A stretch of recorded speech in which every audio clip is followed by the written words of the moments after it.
Every parent wants to keep their kids safe, but do your children know what to do in case of an emergency? See how our latest Inspiring 815 recipient sprang into action when his family needed him.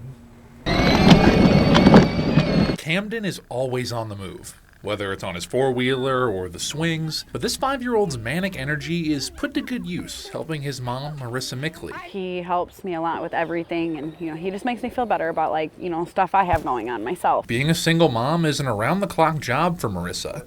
Just her, Kamdyn, and 5-month-old Journey. Her main support system? Her parents, particularly her father. He's always helps me. He makes sure me and the kids are okay. That role was reversed a couple weeks ago. Kamdyn was staying at his grandpa's house in Rochelle when all of a sudden, he collapsed. The chair moved and Papa felt he was slipping all over the floor. So what did Kamdyn do?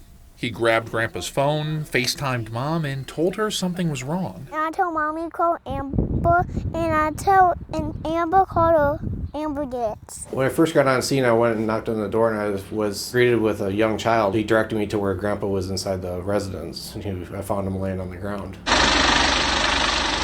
Grandpa was eventually airlifted to OSF St. Anthony's, diagnosed with a stroke and then a heart attack at the hospital. Tell him you're okay and you're in the hospital.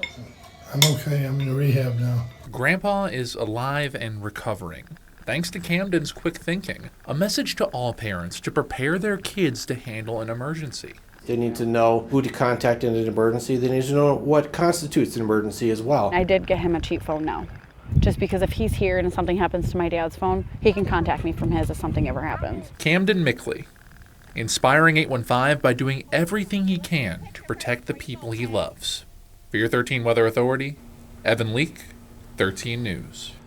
As always, we need your help honoring and recognizing people in our area who impact lives through civility. You can fill out a nomination form on our Inspiring 815 page at WREX.com, or you can send us an email at inspiring815@WREX.com.